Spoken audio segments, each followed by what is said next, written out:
Hello everyone, कैसे हैं आप सब। क्लास 7 ज्योग्राफी के चैप्टर 1 एनवायरनमेंट में आपका स्वागत है। ये चैप्टर बहुत इम्पॉर्टेंट है क्योंकि ये हमारे सराउंडिंग यानी कि एनवायरनमेंट से जुड़ा हुआ है। पहली चीज़ ये जानने की कोशिश करते हैं एनवायरनमेंट है क्या चीज़। एनवायरनमेंट का सबसे सिंपल सा मतलब है हमारे सराउंडिंग। ठीक है, हमारे आसपास जो कुछ भी है, इट मीन्स कि हमारी बिल्डिंग, आसपास रह रहे लोग, घर के अंदर रखी हुई चीज़ें, पेड़ पौधे, हवा, पानी, जो कुछ भी आप अपनी आँखों के सामने आगे पीछे जो कुछ भी आप देख सकते हो, इवन कि नीचे की धरती, छत, आसमान, हर वो चीज़ जो हमारे आसपास है वो हमारा एनवायरनमेंट है। तो एनवायरनमेंट हमारे सराउंडिंग हो गई।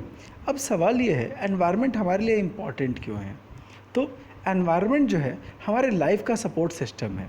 एनवायरनमेंट के बिना सरवाइव कर पाना हमारे लिए पॉसिबल नहीं है। एक एक करके चीज़ों को देखते हैं। मान लीजिए आप एक घर में हैं। घर क्यों ज़रूरी है? सीधी सी बात है, धूप बारिश से हमको बचाता है एडिशनली, या हमको जो है हमारी प्राइवेसी का ख्याल रखता है, हमको सेफ़ रखता है।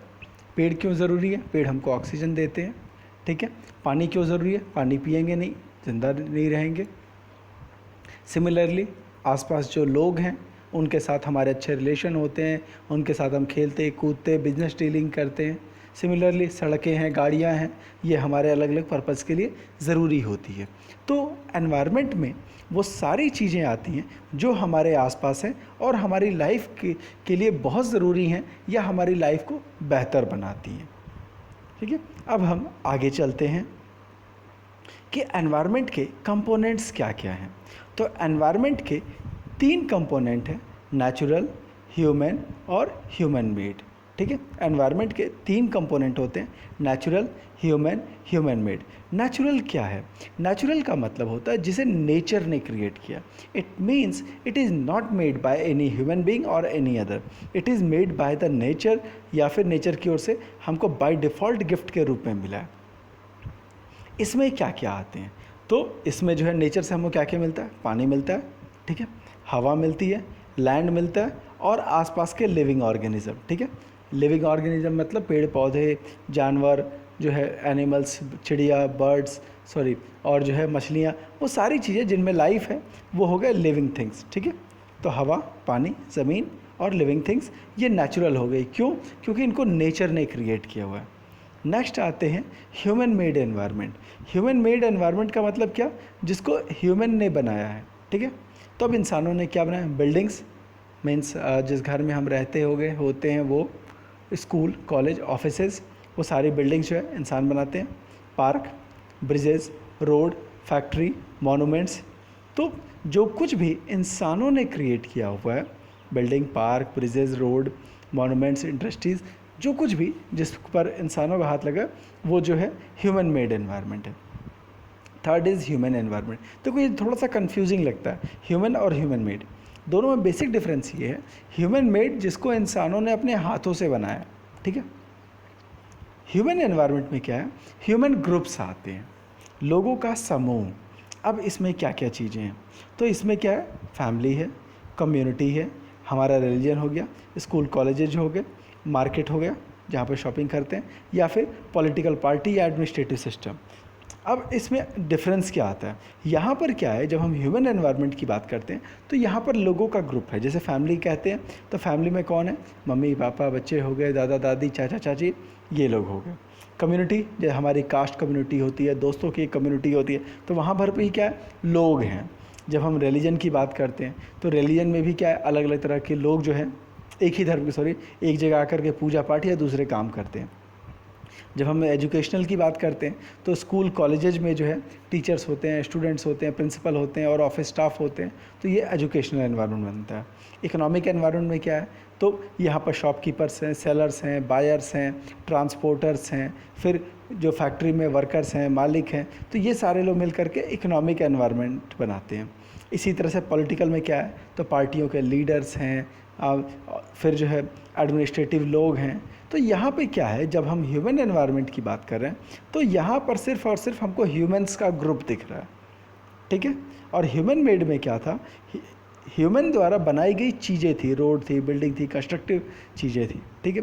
तो ये इस तरह से एनवायरनमेंट के 3 कंपोनेंट हो गए, नेचुरल, नेचर द्वारा क्रिएट की हुई, ह्यूमन मेड, ह्यूमन के द्वारा क्रिएट की हुई, और ह्यूमन लोगों से मिल करके बनी हुई। तो इस तरह से 3 तरह के एनवायरनमेंट बन जाते हैं, ठीक है।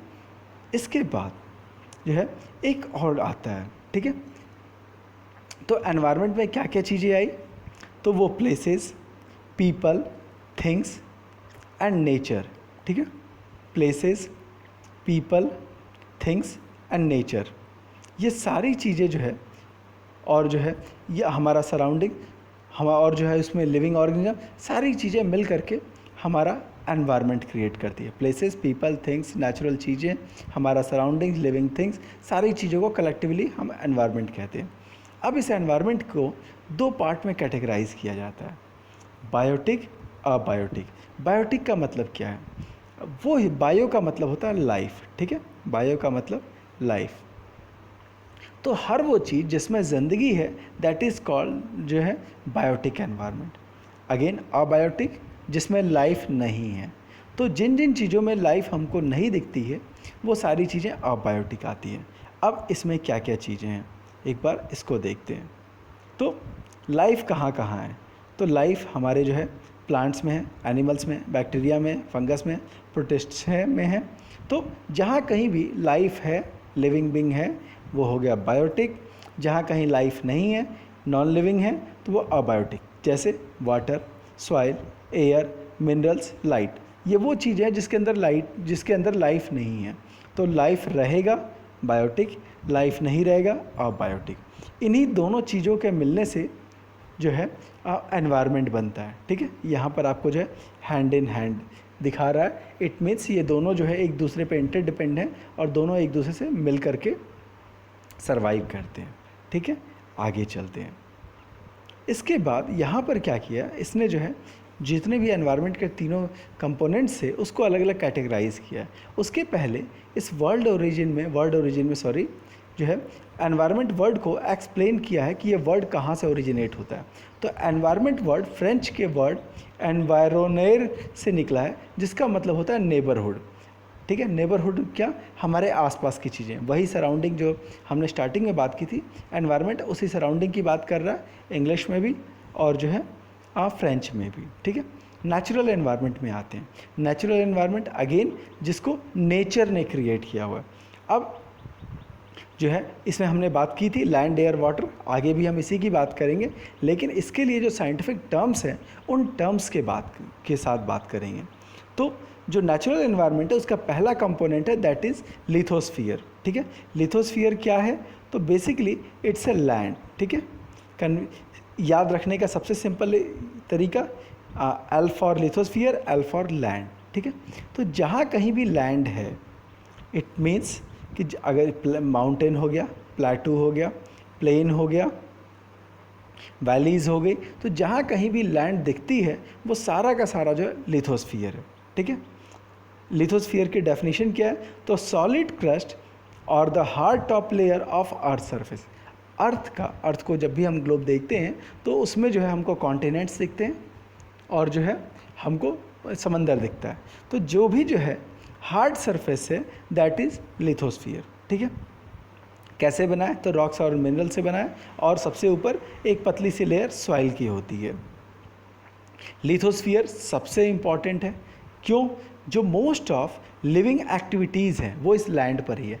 आप देखोगे इंसानों की जितनी एक्टिविटी होती है 99.9% जो है लैंड पर ही होता है। ज़मीन पर ही हम घर, सड़कें बनाते हैं, ज़मीन पर ही गाड़ियाँ चलाते हैं, ज़मीन पर ही इंडस्ट्री चलाते हैं, ज़मीन पर ही हम खेती करते हैं, ज़मीन पर ही घर समेत सारा काम जो है, इवन माइनिंग वाइनिंग सब कुछ जो है ज़मीन पर ही होता है। थोड़ा बहुत होता है शिप लेकर के समंदर में घूमने गए या रिसर्च के लिए स्पेस में गए, वो बहुत माइनर हिस्सा है। Most of human activity land पे होती है। एडिशनली बाकी एनिमल्स को भी देखोगे तो पेड़ पौधे लैंड पर ही उगेंगे, ठीक है। मोस्ट ऑफ एनिमल्स लैंड पर ही होते हैं। बर्ड्स हैं आसमान में उड़ती हैं लेकिन फिर लैंड पर ही आती हैं, ठीक है। सिर्फ मछलियाँ ही हैं जिनका लैंड से वास्ता बहुत कम होता है। बट अगेन जो है आप हाइड्रोस्फीयर देखोगे, जो पानी का जितनी बॉडीज़ हैं वो भी कहीं ना किसी लैंड सरफेस पे ही तो रहेंगी, ठीक है। तो लिथोस्फीयर हमारे लिए बहुत सारा इंपॉर्टेंट हो जाता है। नेक्स्ट इज़ हाइड्रोस्फीयर, ठीक है। हाइड्रोस्फीयर क्या है? तो ये सभी वाटर बॉडीज़ हैं। कैसे याद रखें? हाइड्रोस्फीयर, हाइड्रोजन, और आपको पता है हाइड्रोजन और ऑक्सीजन मिलकर के पानी बनता है, ठीक है। तो हाइड्रोस्फीयर वाटर बॉडीज़। अब पानी कहाँ कहाँ है? तो पानी हमारे जो है रिवर्स में है, लेक्स में है, अब ओशन में है, सी में है। तो जहाँ कहीं भी पानी है वो सारा का सारा हाइड्रोस्फीयर हो गया। क्लियर? पानी भी बहुत ज़रूरी है, ठीक है, हमारे जीने के लिए, सर्वाइवल के लिए, खेती के लिए, पेड़ पौधों के लिए, अगेन सारे के सारे जो है एक्वाटिक एनिमल जीवों के लिए, जो भी जो है पानी में रह रहे हैं, तो पानी के बिना वो भी सर्वाइव नहीं कर सकते। Third is atmosphere. Atmosphere air, simple, A for atmosphere, A for जो है एयर, ठीक है। याद करने में बहुत आसानी होगा, A for atmosphere, A for air. तो ये दो याद हो गए, तो तीसरा जो है हाइड्रोस्फीयर तो आराम से याद हो जाता है। तो हमारी धरती के सरफेस के ऊपर जो भी एयर है वो जो है एटमॉस्फियर है, ठीक है। ये एयर क्यों रहती है? तो अर्थ की जो ग्रेविटी है वही इस एयर को टिका के रखती है। इसी में हम सांस लेते हैं, इंसान जो है ऑक्सीजन लेता है, कार्बन डाइऑक्साइड छोड़ता है, और प्लांट्स जो है वो कार्बन डाइऑक्साइड लेते हैं और ऑक्सीजन छोड़ते हैं। अब एक टर्म और बचता है, बायोस्फीयर। बायोस्फीयर क्या है? ठीक है, बायोस्फीयर का मतलब लिविंग एटमॉस्फियर। इसका मतलब क्या है? जहाँ कहीं भी लैंड, एयर और वाटर इंटरैक्ट करते हैं, आप यहाँ पे सर्किल में देख सकते हो, वहाँ पर लाइफ पॉसिबल होती है, ठीक है। लैंड, एयर, वाटर, ये तीनों जब इंटरैक्ट करते हैं तभी लाइफ पनपती है। आप देखोगे एज ए इंसान हमको सांस लेने के लिए हवा चाहिए, रहने के लिए ज़मीन चाहिए और पीने के लिए पानी चाहिए। सिमिलरली प्लांट्स का है, बाकी एनिमल्स का है, ठीक है। तो हालांकि मछलियों के केस में ये पूरी तरह सही नहीं होता, बट फिर भी आप देखोगे मोस्ट ऑफ लिविंग बीइंग के लिए ये तीन चीज़ें चाहिए ही चाहिए होती है, लैंड, एयर, वाटर। तो जहाँ कहीं भी लैंड, एयर, वाटर तीनों आपस में इंटरैक्ट करते हैं वहीं पर लाइफ पॉसिबल होती है। और जैसा कि बताया था कि बायो का मतलब लाइफ होता है, तो इसीलिए इसको जो है बायोस्फीयर बोलते हैं। अगेन अगर इस पिक्चर में देखें तो ये जो हिस्सा जो है लिथोस्फीयर है। आप यहाँ खेत देख रहे हैं, ट्रैक्टर देख रहे हैं, बस देख रहे हैं, बस स्टॉप देख रहे हैं, यहाँ घर देख रहे हैं, यहाँ पर खाली ज़मीनें देख रहे हैं, पहाड़ देख रहे हैं, लिथोस्फीयर। यहाँ पर ये पूरा का पूरा वाटर बॉडीज़, ये जो है हाइड्रोस्फीयर। ऊपर की ओर जो है ये आपको आसमान दिख रहा है, ये एटमॉस्फियर। और यहाँ पर जो है तीनों चीज़ें इंटरैक्ट हो रही हैं, लैंड, एयर, वाटर तीनों इंटरैक्ट हो रहा है, इसीलिए इसको बायोस्फीयर किया। एक और पिक्चर जो है थोड़ा सा देख लेते हैं, ये थोड़ा सा ज़्यादा क्लियर है कि यहाँ पर पानी है, हाइड्रोस्फीयर, यहाँ पर लैंड है, लिथोस्फीयर, ऊपर आसमान है, एटमॉस्फियर, और बीच का हिस्सा जहाँ पर लाइफ पॉसिबल हो रही है, आप देखोगे इसमें पेड़ भी है, चिड़िया भी है, यहाँ पर एक एनिमल भी है, तो ये हो गया बायोस्फीयर। तो ये जो है हमारे समझने के लिए था। वाटर, फिर से वाटर हाइड्रोस्फीयर, लैंड लिथोस्फीयर और एयर एटमॉस्फियर, ठीक है। और तीनों को मिला करके बायोस्फीयर। बायो का मतलब लाइफ, सिंपल, जहाँ लाइफ होगी वो बायोस्फीयर होगा, ठीक है। वापस अपने चैप्टर पे आते हैं, ठीक है। अब जो है एटमॉस्फियर हो गया, बायोस्फीयर हमने आपको बता दिया हुआ है, तो यहाँ इसको बात करने की ज़रूरत नहीं है। बायोस्फीयर के भी जो है दो कंपोनेंट हो जाते हैं, प्लांट्स और एनिमल्स, ठीक है, प्लांट्स और एनिमल्स। अब प्लांट्स आप देख रहे हो और एनिमल्स जानते हो, इस चीज़ पर जो है आगे बढ़ने का कोई मतलब नहीं है। ये चीज़ें आप प्लांट्स और एनिमल क्या होते हैं आप बेहतर जानते हो। एक और टर्म आ रहा इकोसिस्टम, ठीक है। इकोसिस्टम क्या है? It is an system formed by interaction of all living organism with each other and with physical and chemical factor of the environment. तो इकोसिस्टम क्या है? तो जहाँ कहीं भी लिविंग चीज़ें हों, ठीक है, प्लांट्स लिविंग चीज़ें, क्या प्लांट्स और एनिमल्स, और उसके आसपास नॉन लिविंग चीज़ें हों, मीन्स ज़मीन हो गई, हवा हो गया, पानी हो गया, ये सारी चीज़ें मिल करके इंटरैक्ट करती हैं, तो वहाँ पर लाइफ बनती है, वन थिंग। सेकेंड थिंग क्या है? ये सारी चीज़ें एक दूसरे पर इंटरडिपेंड होती है, ठीक है। इकोसिस्टम जहाँ पर बायोटिक एनवायरनमेंट अबायोटिक एनवायरनमेंट, दोनों एक दूसरे पे इंटरडिपेंड हो करके एक दूसरे की लाइफ को पॉसिबल बनाते हैं, लाइफ को पॉसिबल बनाते हैं, दैट इज़ कॉल्ड इकोसिस्टम। इसको जो है एक पिक्चर और उसके माध्यम से हम देखने की कोशिश करेंगे। यहाँ पर एक पिक्चर है इकोसिस्टम का। अब इसको कैसे देखें, यहाँ पर बहुत सारे प्लांट्स हैं, ठीक है, आपको यहाँ घास दिख रहा है, ये सब चीज़ें दिख रही है। इन प्लांट्स से को क्या चाहिए, कार्बन डाइऑक्साइड, ठीक है। कार्बन डाइऑक्साइड कहाँ से मिल रहा है, तो इन एनिमल्स से, ठीक है। अगेन इन एनिमल्स को क्या चाहिए, ऑक्सीजन। ऑक्सीजन कहाँ से मिलेगा, इन प्लांट से। एक चीज़ हो गई।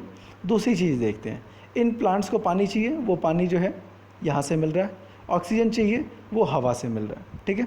अगेन सिमिलरली प्लांट्स को भी पानी चाहिए, यहीं से मिल रहा है। हवा चाहिए तो वो ऊपर एनवायरनमेंट से मिल रहा है, ठीक है।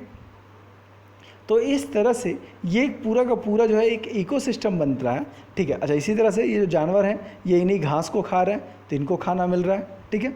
इन्हीं घास से बहुत सारे बैक्टीरिया पनप रहे हैं, जिनको जो है ये बत्तख जो है, डक्स, ये उनको खा रही हैं, ठीक है। ये जो छोटे छोटे प्लांट्स है पानी में, इनको ज़मीन के अंदर मिनरल चाहिए तो वो मिट्टी से उनको मिल रही है। तो इस तरह से देख रहे हैं कि ये एक पॉन्ड का इकोसिस्टम है जो एक दूसरे पर डिपेंड होकर के सर्वाइव करता है। सोच के देखिए, यहाँ से अगर एनिमल्स को हटा दें, ठीक है, तो क्या होगा, प्लांट्स को जो कार्बन डाइऑक्साइड नहीं मिलेगा, वो मर जाएंगे। अब जो है प्लांट्स को हटा दें तो एनिमल्स को जो है ऑक्सीजन नहीं मिलेगा, वो मर जाएंगे, ठीक है। पानी को अगर हटा दें तो जो है जानवर प्यास से मर जाएंगे। हवा को अगर हटा दें तो जो है क्या कहते हैं, चाहे वो मछली हो चाहे दूसरे जानवर हो, वो भी मर जाएंगे। तो इकोसिस्टम जो है लिविंग और नॉन लिविंग थिंग का एक इंटरडिपेंडेंट सिस्टम है, जिसके बेस पर सब एक दूसरे पर डिपेंडेंट रहते हैं और एक दूसरे की लाइफ को पॉसिबल बनाते हैं। एक और इकोसिस्टम का एक पिक्चर देखते हैं। यहाँ पर क्या है कि आपको जो है लिविंग और नॉन लिविंग थिंग पहले देखते हैं। तो ये बादल, बारिश, ज़मीन, सन की एनर्जी, गैसेस, ठीक है, ये सारे के सारे नॉन लिविंग हो गए। लिविंग में क्या है, तो ये पेड़ हो गया, ये जो है एनिमल्स हो गए, ठीक है, ये ज़मीन के अंदर बैक्टीरिया हो गए, ये सारे के सारे जो है लिविंग हो गए, ठीक है। एक मिनट, इस पिक्चर को जो है थोड़ा सा जो है बेहतर कर देते हैं। पहले जो है नॉन लिविंग, बारिश, बादल, ज़मीन, सन की एनर्जी, गैसेस, ठीक है, ये हो गया लिविंग। अब जो है नॉन लिविंग जो है देखते हैं। नॉन लिविंग में क्या होगा, तो ये पेड़ हो गया, एनिमल्स हो गए, ये बैक्टीरिया हो गए, ये हो गए लिविंग, ठीक है। तो अब जो है ये कैसे डिपेंड है, बारिश होती है तो इससे क्या है, नदी में, इससे क्या है, ज़मीन के अंदर पानी पहुंचता है, ठीक है। ये पानी जो है पेड़ को मिलता है, ठीक, पेड़ से ऑक्सीजन मिलती है और ये जो है, और पेड़ जो है ऑक्सीजन बनाता है और ये ऑक्सीजन एनिमल्स कंज्यूम करते हैं। एनिमल्स जो है कार्बन डाइऑक्साइड देते हैं जो पेड़ कंज्यूम करता है, ठीक। अगेन ये एनिमल्स जो है पानी पी रहे हैं, ठीक है। तो इस तरह से देखें, यही जानवर जब मर जाएंगे तो ये बैक्टीरिया इन जानवरों को खा जाएंगे, ठीक है। तो इस तरह से देखें तो ये सारी चीज़ें एक दूसरे पे इंटरडिपेंडेंट होती है, ठीक है। अगेन सन की लाइट है, ठीक है, सन की लाइट से ये पानी इवेपोरेट होगा, बादल बनेगा, बादल बनने के बाद फिर बारिश होगी, तो ये भी एक सर्किल बनता है। तो इस तरह से हम देख रहे हैं कि सारी चीज़ें जो हैं वो एक दूसरे पर इंटरडिपेंडेंट है, ठीक है। सिमिलरली एक और एग्जांपल देते हैं, ये एनिमल्स मरेंगे तो बैक्टीरिया इनको सड़ा देंगे, जिससे यहाँ ज़मीन के अंदर मिनरल्स आएगा, ये मिनरल पेड़ कंज्यूम करेंगे। फिर पेड़ की पत्तियाँ हैं, ये छोटे जानवर खाते हैं, इनको बड़े जानवर खाते हैं। तो इस तरह से हम देख रहे हैं लगातार सारी चीज़ें एक दूसरे पे इंटरडिपेंडेंट होती है और इसी कारण इस पूरे सिस्टम को हम इकोसिस्टम कहते हैं, ठीक है। इस पूरे सिस्टम को इकोसिस्टम कहते हैं, जिसमें लिविंग और नॉन लिविंग थिंग दोनों एक दूसरे पे इंटरडिपेंडेंट होते हैं, ठीक है। इसके बाद ये चीज़ें हो गई। इसके बाद नेक्स्ट आते हैं छोटे छोटे इन्फॉर्मेशन है, जैसे वर्ल्ड एनवायरनमेंट डे, चूँकि एनवायरनमेंट को लेकर के लोगों में अवेयरनेस बढ़ाने के लिए हम लोग वर्ल्ड एनवायरनमेंट डे सेलिब्रेट करते हैं। कब सेलिब्रेट किया जाता है, 5 जून। एक नंबर वाले क्वेश्चन में इस तरह की चीज़ें आती है, ठीक है। एक और छोटा सा रेफरेंस दिया बार्टर सिस्टम का। तो बार्टर सिस्टम क्या है, तो पुराने दौर में जबकि जो है पैसे का इतना प्रचलन नहीं था, तो लोग सामान को एक्सचेंज करते थे। मीन्स एक बंदा है जो कि कपड़े बना रहा है, तो वो किसान के पास गया कि साहब ठीक है, मैं तुम्हें कपड़े दे रहा हूँ, बदले में आप हमें जो है अनाज दे दो। तो बिना पैसे के ही लोग सामान एक्सचेंज करते थे।